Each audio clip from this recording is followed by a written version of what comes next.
Good evening, this is your host, Mr. Dark, bringing you a series of some of the most terrifying, strange, and true short horror stories of crimes, murders, abductions, and experiences.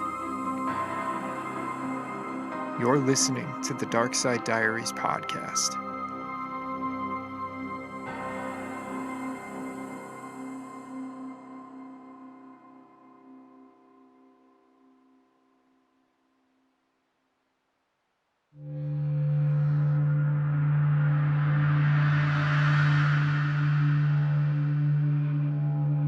The murder of Toddler James Bulger.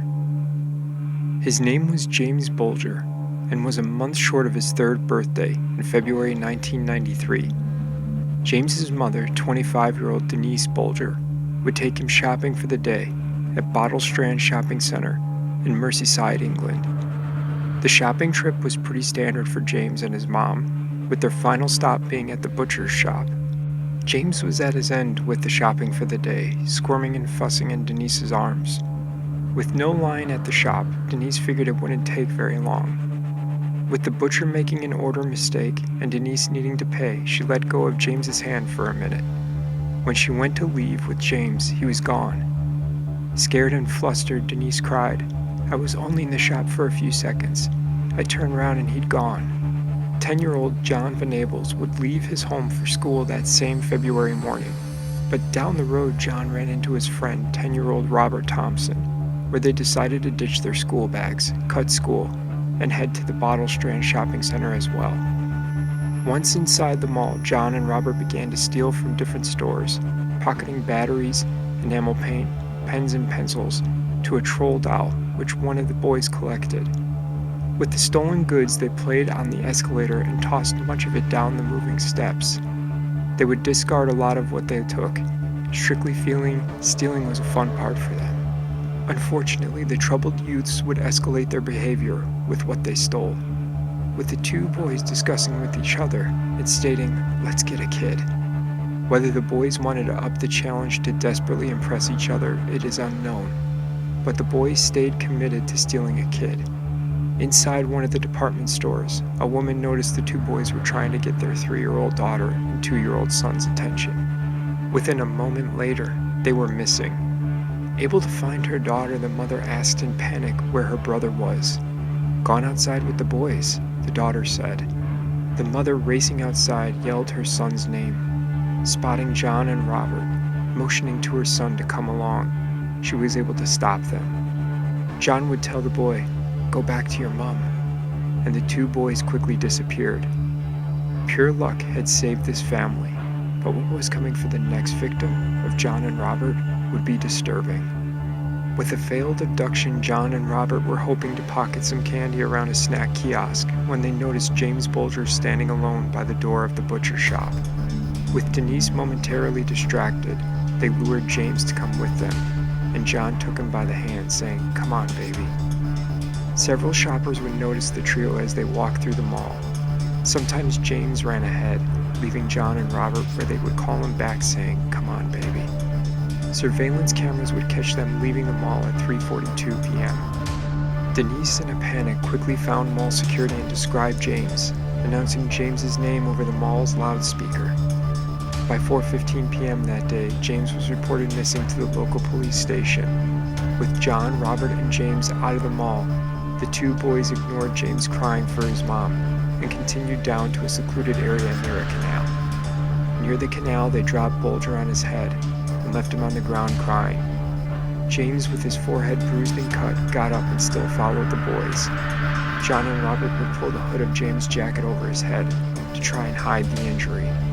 As they passed many onlookers walking, no one stopped them during any of this. There would be 2 times that people noticed strange behavior from the boys and would talk to them, but neither would step in and help James, as they stated the 3 boys looked like family. Escaping safety, the boys continued on and would walk 2.5 miles to the rail yard. John and Robert hesitated initially, but followed through with the brutal torture and murder of James Bulger that would last sometime between 5:45 p.m. and 6:30 p.m. John and Robert flung paint on James's face into his left eye. They threw stones at James, kicked him, and beat him with bricks. James, They stuffed batteries into his mouth, pulled off his shoes and pants, perhaps sexually assaulting him. The boys hit James over the head with a 22-pound iron bar, which resulted in 10 skull fractures. James sustained 42 injuries to his face, head, and body.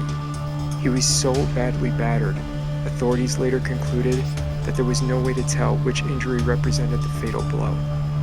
When they thought James was dead, they laid his body on the railroad track to make it look like an accident. A train eventually came along and severed James's body in two. With James's disappearance making the evening news, calls poured in immediately. With police searching the areas around town, the canal, and divers searching underwater, there was no body of James found. It would be that Sunday afternoon 4 boys went up to the railroad to look for footballs and find James's body on the track. With CCTV from the mall, police checked nearby schools' absentee lists, looking for 2 boys that matched the surveillance footage. An anonymous phone call to the police would come in about the blue paint found on 2 students' clothing. The forensic test would confirm that John and Robert had the same blue paint on their clothing as found on James's body. Both John and Robert were convicted of the James Bulger murder, making them the youngest to be convicted of that crime in Britain in 250 years. They were sentenced to serve at Her Majesty's pleasure, which is standard protocol for juvenile offenders convicted of murder or manslaughter. This indefinite sentence has no maximum, but does have a minimum to be determined on a case-by-case basis. In this case, it was just 8 years, at which the boys would be 18. When the 8 years were up in 2001, both John and Robert were released.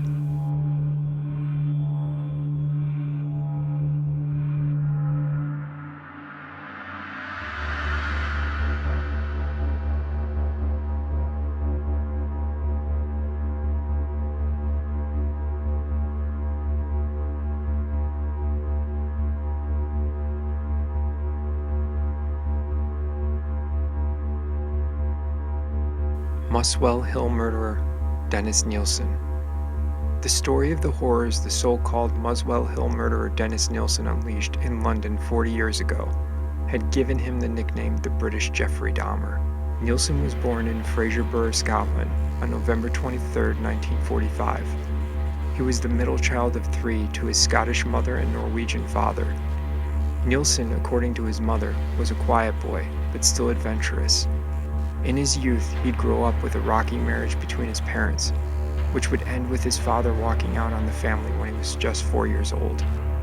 This would see Nilsen grow a strong bond with his maternal grandfather. Often at sea as a fisherman, it would leave Nilsen saying, "Life would be empty for me until he returned." 2 years after his father left, Nilsen's grandfather would die while at sea by a heart attack. With his grandfather's body returned to shore, Nilsen would attend his funeral, and his strict Catholic mother insisted that he view the body before burial. He would later say that this experience gave him a fascination with corpses. As Nilsen began to go through puberty, he discovered he had homosexual tendencies, which according to reports, he struggled to accept, and some of his family would belittle him about it. At the age of 15, Nilsen joined the army. He would take a course in butchery, which he would use to his advantage during his killing spree later in life. He would leave the army in 1972, and from the mid-1970s, Nilsen worked as a civil servant in several job centers. From 1975 to 1978, Nilsen was involved in a series of failed homosexual relationships with men, though none of them expressed any intention of living with Nilsen on a permanent basis. In the loneliness and solitude from 1978 to 1983, Nilsen spent his evenings consuming alcohol in local pubs where he would meet his victims. Nilsen would befriend these men, who were often homeless or young students, and offer them food or a bed for the evening back at his North London flat. Nilsen's first murder took place on December 30th, 1978, killing 14-year-old Stephen Holmes. Nilsen claimed they met in a gay bar. Nilsen would bring him back to his place where he would strangle him with a necktie until he was unconscious, and then drown him in a bucket of water. Between the first and second murders, Nilsen attempted to murder a student from Hong Kong he had met in the West End. Although questioned by the police, the student decided not to prosecute, and Nilsen was released without charge.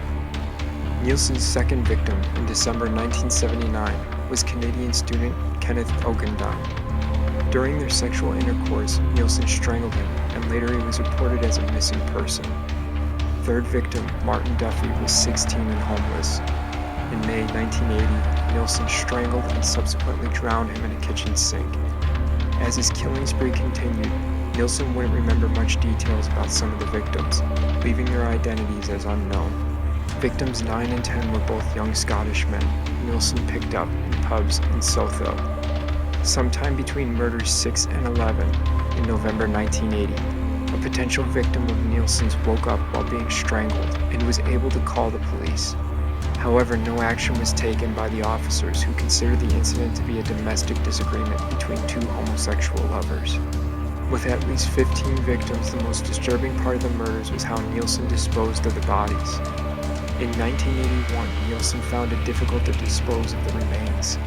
He had suitcases full of human organs stored in his wardrobe, and plastic bags with human remains under the floorboards. His neighbors had begun to notice the smell, which led Nilsen to dispose of the bodies by flushing them down the toilet. With the sewage of his house blocked, a company was called to unblock the sewer system.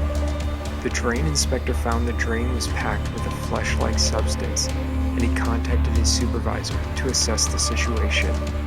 This would not take place until the next day, which would allow the drain to clear. With the drain inspector and his supervisor concerned, they contacted the police, and they were able to find some small bones and flesh in a pipe leading off from the drain. These were later discovered to be of human origin. Nilsen was arrested in 1983 on suspicion of multiple murders. He would apologize to the police for not being able to tell them the exact number of people he had killed. When police searched the house, they found 3 heads in a cupboard, and 13 more bodies were found in his former place of residence. Nilsen would be convicted at the Old Bailey, with 6 counts of murder and 2 attempted murder.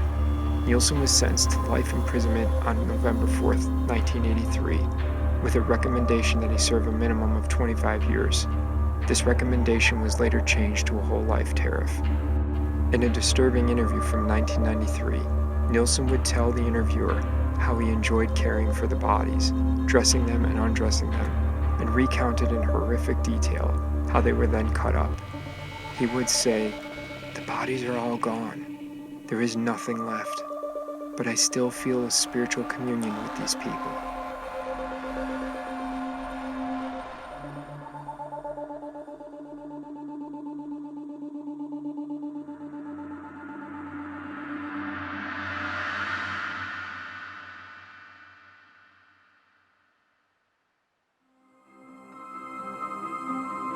This concludes our episode of the Dark Side Diaries. Please remember to follow, like, share, and subscribe for future episodes.